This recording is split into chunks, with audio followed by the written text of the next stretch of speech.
Kerala PSC junior accountant category number 363-364-2025 ഈ ഒരു പോസ്റ്റിന്റെ എക്സാം നാളെ നടക്കാൻ പോവാണ്. നോട്ടിഫിക്കേഷൻ വന്നത് മുതൽ സിലബസ് മനസ്സിലാക്കി 10 മൊഡ്യൂള് പ്രോപ്പറായിട്ട് പഠിച്ച് ദെൻ അതിന്റെ കൺസെപ്ച്വൽ ക്ലാരിറ്റിയിലോട്ട് പോയി MCQ പ്രിപ്പയർ ചെയ്ത് പഠിച്ച് ദെൻ ഫൈനലി മോക്ക് ടെസ്റ്റ് വരെ നിങ്ങൾ എത്തി നിൽക്കായിരിക്കും. സോ ഇത്രത്തോളം കാര്യങ്ങളുടെ റിസൾട്ട് നമുക്ക് നാളെ എക്സാമിന് ആ 90 മിനിറ്റ്സ് പ്രിപ്പറേഷനിലൂടെയാണ് ലഭിക്കുക. സോ ലാസ്റ്റ് ഡേ നിങ്ങൾ ചെയ്യേണ്ട കാര്യങ്ങളാണ് നമ്മൾ ഇന്നത്തെ വീഡിയോയിൽ ഇൻക്ലൂഡ് ചെയ്തിട്ടുള്ള ലാസ്റ്റ് ഡേ എക്സാമിനേഷൻ ടിപ്സ്. വീട്ടിലോട്ട് പോണേക്കാൾ മുമ്പ് പറയാനുള്ളത്, നമ്മുടെ സ്ഥാപനം Kerala PSC commerce and management relate ചെയ്തിട്ടുള്ള എല്ലാ പോസ്റ്റുകൾക്കും ഓൺലൈനായിട്ട് കോച്ചിങ് പ്രൊവൈഡ് ചെയ്യുന്ന സ്ഥാപനമാണ്. നമ്മുടെ ആപ്പിലൂടെയാണ് ക്ലാസ്സസ് അവൈലബിൾ ആവുക. Live sessions, recorded sessions, PDF notes, MCQ practices, previous year question paper discussion, mock test, അങ്ങനെ സ്റ്റുഡൻസിന് വേണ്ടിയുള്ള എൻറ്റയർ സപ്പോർട്ട് നമ്മൾ പ്രൊവൈഡ് ചെയ്യുന്നുണ്ട് കേട്ടോ. സോ നമ്മുടെ ക്ലാസ്സിൽ ജോയിൻ ചെയ്ത് പഠിച്ച് Kerala PSC commerce and management relate ചെയ്തിട്ടുള്ള പോസ്റ്റുകൾ ക്രാക്ക് ചെയ്യാൻ താല്പര്യമുള്ള സ്റ്റുഡൻസിന് ഡിസ്ക്രിപ്ഷൻ ബോക്സിലുള്ള എൻ്റെ വാട്സ്ആപ്പ് നമ്പറിൽ കോൺടാക്ട് ചെയ്യാം, ക്ലാസ്സസ് ആക്സസ് ചെയ്യാം. ഓക്കെ, സോ നമുക്ക് എന്തെങ്കിലും വീഡിയോയിലോട്ട് കിടക്കാം. സോ ഇന്നത്തെ ദിവസം നിങ്ങൾ നിർബന്ധമായും ചെയ്തിരിക്കേണ്ട കാര്യങ്ങളാണ് ഡിസ്കസ് ചെയ്യാൻ പോകുന്നത് എക്സാമിന് തൊട്ട് മുമ്പ്. സോ ഇതിൽ ആദ്യത്തെ കാര്യം പറയാനുള്ളത്, നിങ്ങൾ ഒരുപാട് കാര്യങ്ങൾ പഠിച്ചിട്ടുണ്ടായിരിക്കും അല്ല, കൺസെപ്ച്വൽ ക്ലാരിറ്റി ഉണ്ടായിരിക്കും, സബ്ജക്ട് നോളജ് ഉണ്ടായിരിക്കും, ഇതൊക്കെ ഉണ്ടെങ്കിലും ഇതിലുപരി നിങ്ങൾക്ക് ഇതൊക്കെ പ്രോപ്പറായിട്ട് റിസൾട്ടിലോട്ട് കൊണ്ടുവരണമെങ്കിൽ നിങ്ങളുടെ മൈൻഡ് സെറ്റാണ് ഇതിൻ്റെ കൂടെ വേണ്ടത്. എത്രത്തോളം പഠിച്ചാലും എത്രത്തോളം കാര്യങ്ങളിലോട്ട് പോയാലും മൈൻഡ് സെറ്റ് ഓക്കെ അല്ല എങ്കിൽ ഇപ്പോൾ പല കുട്ടികൾക്കും വരുന്നതാണ് വെപ്രാളം.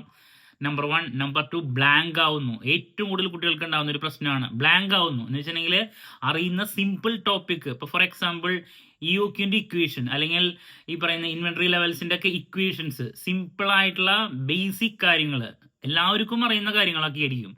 ഇത് ആ ക്വസ്റ്റ്യൻ പേപ്പർ കിട്ടിയത് നോക്കണ സമയത്ത് ഓർമ്മയുണ്ടാവില്ല. നമ്മൾ ആ ഒരു ഇതിനെയാണ് പറയാ ബ്ലാങ്ക് ആവുന്ന ഒരു അവസ്ഥ ഒരുപാട് കുട്ടികൾക്കുള്ളതാണ്. ഇത് മൈൻഡ് കാമാവാത്തത് കൊണ്ട് സംഭവിക്കുന്നതാണ്. ഇങ്ങനെ നമ്മുടെ മൈൻഡ് സെറ്റ് ഓക്കെ അല്ലാണ്ട് നമ്മുടെ കയ്യിൽ നിന്ന് ചോദ്യങ്ങൾ വഴുതി പോരുത്, അല്ലെങ്കിൽ എക്സാം കഴിഞ്ഞ് പോരുത്. സോ അതുകൊണ്ട് തന്നെ നിങ്ങൾ ഈ ഒരു ടൈമിൽ ഏറ്റവും ഹാപ്പി ആയിട്ടിരിക്കാൻ ശ്രമിക്കുക, കോൺഫിഡൻ്റ് ആവുക, കൂളായിട്ടിരിക്കുക. നിങ്ങൾ ഇതിൻ്റെ റിസൾട്ടിനെ പറ്റിയിട്ട് ചിന്തിക്കേണ്ട. ഓൾറെഡി നിങ്ങൾ ഇത്ര നാൾ ചെയ്തു വന്ന കാര്യങ്ങൾ പ്രിപ്പയർ ചെയ്തിട്ടുണ്ടായിരിക്കും, ചിലപ്പോൾ ലാസ്റ്റ് മൊമെന്റിലൊക്കെ ആയിരിക്കും പഠിച്ചിട്ടുണ്ടാവുക. എന്താണെങ്കിലും നിങ്ങളുടെ ഭാഗത്ത് നിന്ന് ഒരു എഫേർട്ട് എടുത്തിട്ടുണ്ടാവും. ആ എഫേർട്ട് നിങ്ങൾ എക്സാമുകളിലേക്ക് ആ 90 മിനിറ്റ്സിലോട്ട് എത്തിക്കുക. മറ്റുള്ള കാര്യങ്ങളെ പറ്റിയിട്ട് ചിന്തിക്കാതിരിക്കുക. പീസ് വളരെ വളരെ കാമായിട്ടിരിക്കുക, എക്സാം അറ്റൻഡ് ചെയ്യുക. ഇതാണ് ആദ്യം ചെയ്യേണ്ട കാര്യം. ദെൻ നമ്പർ 2, ഞാൻ കഴിഞ്ഞ വീഡിയോയിൽ മെൻഷൻ ചെയ്തിട്ടുണ്ടായിരുന്നതാണ്, എക്സാമിന് നിങ്ങൾ നേരത്തെ എത്തണം. ഒരു അരമണിക്കൂർ മുമ്പ് എക്സാം ഹോളിലേക്ക് എത്തുകയാണെങ്കിൽ ഏറ്റവും ബെസ്റ്റ്, അല്ലെ, 10-15 മിനിറ്റെങ്കിലും നേരത്തെ എത്തണം. കാരണം ലേറ്റായിട്ട് നമ്മുടെ ആ ഒരു ചാൻസ് നഷ്ടപ്പെടരുത്. കാരണം 1 മിനിറ്റ് അല്ലെങ്കിൽ 1 സെക്കൻഡ് ലേറ്റ് ആണെങ്കിൽ അവർ ഗേറ്റ് അടയ്ക്കും എന്ന് വിചാരിച്ചിട്ട് നിങ്ങൾ വളരെ നേരത്തെ എക്സാം ഹോളിലോട്ട് എത്തി അവിടെ ചെന്ന് പലരും ചെയ്യുന്നൊരു പരിപാടിയാണ് കമ്പയർ ചെയ്യുക. നീ എത്രത്തോളം പഠിച്ചു, മറ്റുള്ള ആൾക്കാരുടെ പ്രിപ്പറേഷൻസ് വെച്ചിട്ട് കമ്പയർ ചെയ്ത് ആ ലാസ്റ്റ് മൊമെന്റിൽ ഉള്ള മൈൻഡ് സെറ്റ് കളയാനും നോക്കരുത്. അപ്പോൾ വല്ലാണ്ട് നേരത്തെ ഒന്ന് എത്തിയിട്ട് വേണമെങ്കിൽ എത്തി, ഇപ്പം നിങ്ങൾ അകലെ നിന്നാണ് വരണമെങ്കിൽ എത്തി തന്നെ വിചാരിക്കുക. നിങ്ങൾ നിങ്ങളുടെ പഠനവുമായിട്ട് മുന്നോട്ട് പോവുക. ഒരു കമ്പാരിസണോ മറ്റു കാര്യങ്ങളിലോട്ടോ ലാസ്റ്റ് മൊമെന്റിലോട്ടോ പോകാതിരിക്കുക. ഇത് പലരും ചെയ്യുന്നൊരു പരിപാടിയാണ്. അവിടെ എത്തിക്കഴിഞ്ഞിട്ടുണ്ടെങ്കിൽ എല്ലാവരുമായിട്ടും അങ്ങോട്ടും ഇങ്ങോട്ടും ഡിസ്കസ് ചെയ്ത് ചിലപ്പോൾ ഉള്ള മനസ്സമാധാനം കളയും. ചില ആൾക്കാർ പറയും അവർ അവിടെ പഠിച്ചതാണ്, അവിടെ അവർ കോച്ചിങ്ങിന് പോയതാണ്, ഇത്ര നാള് ഇത്രത്തോളം കാര്യങ്ങൾ ചെയ്തിട്ടുണ്ട്. ഓരോരുത്തരുടെയും സ്ട്രാറ്റജിയും കാര്യങ്ങളൊക്കെ ഡിഫറെൻ്റ് ആയിരിക്കും.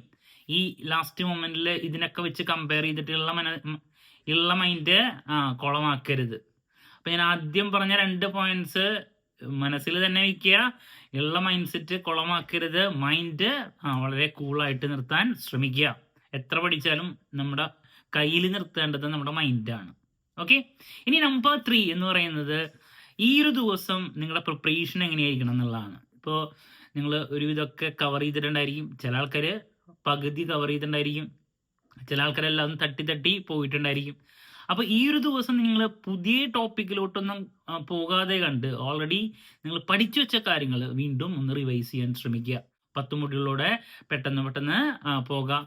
ദെൻ ഏറ്റവും കൂടുതൽ നിങ്ങൾ നിർബന്ധമായും ചെയ്യേണ്ടത് മോക്ക് ടെസ്റ്റ് ആണ്. നിങ്ങൾ എത്രത്തോളം മോക്ക് ടെസ്റ്റ് പ്രിപ്പയർ ചെയ്തിട്ടുണ്ടോ അത്രത്തോളം നിങ്ങളുടെ കോൺഫിഡൻസ് കൂടും. മോക്ക് ടെസ്റ്റ് എടുക്കുന്നത് ഏറ്റവും കൂടുതൽ ആ ചോദ്യങ്ങൾ അതുപോലെ വരാൻ വേണ്ടിയിട്ടല്ല. മോക്ക് ടെസ്റ്റ് എടുത്താൽ ഉണ്ടാകുന്ന ഗുണം ആ എക്സാം എഴുതിയൊരു ശീലം വരും എന്നുള്ളതാണ്. ഏറ്റവും നിങ്ങൾക്ക് വേണ്ടത് കുട്ടികൾക്ക് ഇല്ലാത്തതും എക്സാം എഴുതി ശീലമാണ്. അപ്പോൾ 90 മിനിറ്റ്സിന്റെ ടൈമർ വെച്ചിട്ട് നിങ്ങളത് പ്രാക്ടീസ് ചെയ്യുക എന്നുള്ളതാണ്. ആ ശീലം കൊണ്ടുവരാൻ വേണ്ടിയിട്ടാണ് നമ്മൾ മോക്ക് ടെസ്റ്റ് എടുക്കാൻ പറയുന്നത്. പിന്നെ ആ ഒരു പാറ്റേണിലുള്ള ചോദ്യങ്ങൾ ചെയ്യുമ്പോൾ നിങ്ങൾക്ക് കുറച്ചും കൂടി കോൺഫിഡൻസ് കിട്ടും എന്നുള്ളതാണ്. ഓക്കെ, അപ്പോൾ ഒരു 10 മോക്ക് ടെസ്റ്റെങ്കിലും എടുക്കാൻ including previous year question paper നിങ്ങൾക്ക് സാധിക്കുമെങ്കിൽ അത്രത്തോളം കോൺഫിഡൻസ് കൂടും നിങ്ങൾക്ക്. സോ നമ്മൾ പറഞ്ഞിട്ടുണ്ടായിരുന്നു നമ്മുടെ സ്ഥാപനം ഓൺലൈനായിട്ട് കോച്ചിങ്, മോക്ക് ടെസ്റ്റ്, MCQs ഇതൊക്കെ പ്രൊവൈഡ് ചെയ്തിട്ടുണ്ട്. സോ നമ്മുടെ ആപ്പിലൂടെ ഇത് ആക്സസ് ചെയ്യാൻ പറ്റും. ഇന്നാണെങ്കിൽ നിങ്ങൾക്ക് പ്രാക്ടീസ് ചെയ്യാൻ പറ്റും. ഞാൻ അതിൻ്റെ ഡീറ്റെയിൽസ് കൊടുക്കുന്നുണ്ട്, ഈ വീഡിയോയുടെ കൂടെ ചെക്ക് ചെയ്യുക. ഓക്കെ, നാലാമതായിട്ട് പറയാനുള്ളത് ഇതിൻ്റെ കട്ട് ഓഫിനെ പറ്റിയിട്ട് കുട്ടികൾ ചോദിക്കുന്നുണ്ട്. എത്രത്തോളം ഡിഫിക്കൽട്ട് ആവാൻ സാധ്യതയുണ്ടെന്ന് ചോദിക്കുന്നുണ്ട്. അപ്പോൾ എത്രത്തോളം ചോദ്യങ്ങൾ അറ്റൻഡ് ചെയ്യണമെന്ന് ചോദിക്കുന്നുണ്ട്. ഇങ്ങനെ കുറേ കാര്യങ്ങളുണ്ട്. അപ്പോൾ ഇതൊന്നും നമുക്ക് 100% പറയാൻ സാധിക്കില്ല. നമ്മൾ ഇതിനേക്കാൾ മുമ്പുള്ള എക്സാംസിന്റെ ബേസിലാണ് നിങ്ങൾക്ക് ഒരു സജഷൻസ് തന്നിട്ടുള്ളത്. അപ്പൊ അതുകൊണ്ട് തന്നെ ഇതിനെപ്പറ്റി ആലോചിക്കേണ്ട. എന്നാലും 1-2 കാര്യങ്ങൾ ഇതിനെ ചേർത്ത് വെച്ച് പറയാണ്. നമ്പർ 1, എക്സാമിന്റെ കട്ട് ഓഫ് എന്ന് പറയുന്നത് തീരുമാനിക്കുന്നത് എത്രത്തോളം എക്സാമിന്റെ ടഫ്നെസ് ഉണ്ട് അതിന്റെ ബേസിലായിരിക്കും കട്ട് ഓഫ് തീരുമാനിക്കുക. കട്ട് ഓഫ് എന്തിനാ വെക്കുന്നത്? ആൾക്കാരെ എലിമിനേറ്റ് ചെയ്യാൻ. അപ്പോൾ പലപ്പോഴും ഈസി പേപ്പർ ആകുമ്പോൾ നമുക്കറിയാം കട്ട് ഓഫ് കൂടും, ഡിഫിക്കൽട്ട് ആണെങ്കിൽ കട്ട് ഓഫ് കുറയും. നിങ്ങളുടെ മെയിൻ എയിം എന്ന് പറഞ്ഞാൽ എന്താ? ലിസ്റ്റില് നമ്പർ 1 ആയിട്ട് എത്തുക എന്നുള്ളതാണ് നമ്മുടെ എയിം എന്ന് പറയുന്നത്. സോ അതുകൊണ്ട് തന്നെ നന്നായി പഠിച്ചിട്ടുള്ള കുട്ടികൾ പ്രാർത്ഥിക്കുക. അത്യാവശ്യം ഡിഫിക്കൽട്ട് പേപ്പർ ആണെങ്കിൽ നിങ്ങൾക്ക് നല്ലതാ. ഈസി ആകുമ്പോഴാണ് കൂടുതൽ ആൾക്കാർ അതിലോട്ട് വരാൻ സാധ്യത കട്ട് ഓഫ് അവിടെ ഉയരുന്നത്. അപ്പോൾ കട്ട് ഓഫിനെ പറ്റിയിട്ട് ഇപ്പം ചിന്തിക്കാതിരിക്കുക.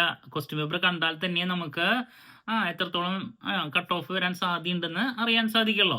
പിന്നെ ഇതിനേക്കാൾ മുമ്പ് ഉള്ള ഒരു ആവറേജ് കട്ട് ഓഫ് എന്ന് പറയുന്നത് 60-നും 70-നും ഇടയിലാണ്, അല്ലെങ്കിൽ 65 എബോവ് എപ്പോഴും വരുന്നുണ്ട്. ഇതിനായിട്ട് മുമ്പ് 66 വന്നിട്ടുണ്ടായിരുന്നു. അപ്പം നമുക്ക് ആ ഒരു റേഞ്ച് പ്രതീക്ഷിക്കാം. ആ ഒരു റേഞ്ച് വരാൻ കാരണം മീഡിയം ടൈപ്പ് ക്വസ്റ്റ്യൻ പേപ്പർ ആയിരുന്നു ഇതിനെക്കാട്ട് മുമ്പൊക്കെ വന്നിട്ടുണ്ടായിരുന്നത്. കാരണം ഡിഗ്രി ലെവൽ എക്സാം ആയതുകൊണ്ട് തന്നെ അത്ര ഡെപ്ത് ചോദ്യങ്ങൾ വരുന്നില്ല. ഒരു മീഡിയം ടൈപ്പ് എക്സാം തന്നെയാണ് ഞാൻ ഇപ്പോഴും പ്രതീക്ഷിക്കുന്നത്.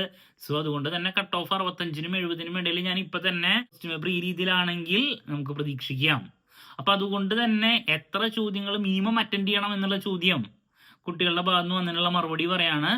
സോ അറിയുന്ന ഒരു 75-നും 80-നും ഇടയിലുള്ള ചോദ്യങ്ങൾ നിങ്ങൾക്ക് അറ്റൻഡ് ചെയ്യാൻ സാധിക്കുമെങ്കിൽ അവിടെ നിങ്ങൾ ഭയങ്കര കോൺഫിഡൻ്റ് ആയി. അറിയുന്ന 75-നും 80-നും ഇടയിലുള്ള ചോദ്യങ്ങൾ. ഓക്കെ, ദെൻ ഞാൻ എപ്പോഴും പറയുന്ന കാര്യമാണ് 5-മതായിട്ട് പറയാനുള്ളത്. വീണ്ടും വീണ്ടും അത് ആവർത്തിക്കുകയാണ്. അറിയുന്നത് മാത്രം അറിയാത്തതിലോട്ട് കുത്തരുത്. ദെൻ ഓർഡറിൽ അറ്റൻഡ് ചെയ്യണമെന്ന് ഒരു നിർബന്ധവും ഇല്ല. നിങ്ങൾക്ക് ഏറ്റവും കംഫർട്ടബിൾ ആയിട്ടുള്ള ചോദ്യങ്ങൾ, ഏറ്റവും കംഫർട്ടബിൾ ആയിട്ടുള്ള ടോപ്പിക്കുകൾ ഉണ്ടെങ്കിൽ ആദ്യം അത് കവർ ചെയ്ത് പോവുക. സിംപ്ലസ്റ്റ് ചോദ്യങ്ങൾ ആദ്യം അവസാനിപ്പിക്കുക. അപ്പം അത്രത്തോളം നമുക്ക് ടൈം ലാഭിക്കാം. ഡിറക്റ്റ് ചോദ്യങ്ങൾ ആദ്യം അവസാനിപ്പിക്കാൻ സാധിക്കുമെങ്കിൽ ടൈം ലാഭിക്കാൻ സാധിക്കും. പല കുട്ടികളും സ്റ്റേറ്റ്മെന്റ് ബേസ് ചെയ്തിട്ടുള്ള ചോദ്യങ്ങൾ ആ ഓർഡറിൽ തന്നെ ചെയ്ത് വന്ന് ചിലപ്പോൾ അവസാനം ചിലപ്പോൾ ഡിറക്റ്റ് ചോദ്യങ്ങൾ ഉണ്ടായിരിക്കും. സമയമില്ലാണ്ട് അത് നമ്മുടെ കയ്യിൽ നിന്ന് പോവും. എളുപ്പമുള്ളത് അറ്റൻഡ് ചെയ്യാൻ പറ്റില്ല. അപ്പോൾ അതുകൊണ്ട് തന്നെ നിങ്ങൾ ഓർഡറിൽ ചെയ്യണമെന്ന് ഒരു നിർബന്ധവും ഇല്ല. ഈസിയസ്റ്റ് ഫസ്റ്റ് അവസാനിപ്പിക്കുക. അതിനുശേഷം ഡിഫിക്കൽട്ടിലോട്ട് പോയാലും കുഴപ്പമില്ല. പ്രോബ്ലംസ് അറിയുന്നതാണെങ്കിലും അത് അവസാനം ചെയ്യാനാണ് ഞാൻ പലപ്പോഴും സജസ്റ്റ് ചെയ്യാറ് കുട്ടികൾക്ക്. നമ്മൾ പ്രോബ്ലംസ് ചിലപ്പോൾ 3-4 എണ്ണമാണ് വരാം. അത് ചെയ്ത് കഴിഞ്ഞാൽ ആൻസർ കിട്ടും. ബട്ട് ടൈം അവിടെ 1 മിനിറ്റിനെക്കാട്ടും കൂടുതൽ പലപ്പോഴും വരാറുണ്ട്. ഓക്കെ, അപ്പോൾ ആൻസർ ചെയ്യുമ്പോൾ ശ്രദ്ധിക്കേണ്ട കാര്യമാണ് ഞാനിപ്പോൾ പറഞ്ഞത്. ഇതിനെക്കാട്ടും മുമ്പ് പറഞ്ഞിട്ടുള്ളതാണ്, എന്നാലും ഓർമ്മിപ്പിക്കുന്നു. ഇനി ഇന്നത്തെ ദിവസം നിങ്ങൾ ഈ പഠനമൊക്കെ പ്രോപ്പറായിട്ട് കഴിഞ്ഞ് മോക്ക് ടെസ്റ്റ് പ്രാക്ടീസ് ചെയ്ത് ഇതൊക്കെ കഴിഞ്ഞ് ഇന്ന് കെടുക്കണേക്കാൾ മുമ്പ് നാളേക്ക് വേണ്ട hall ticket number 1, number 2 ID card, ആധാറോ ഡ്രൈവിംഗ് ലൈസൻസോ 2 പെന്ന്, ഇത്ര കാര്യങ്ങൾ നൈറ്റ് തന്നെ എടുത്തു വെക്കുക.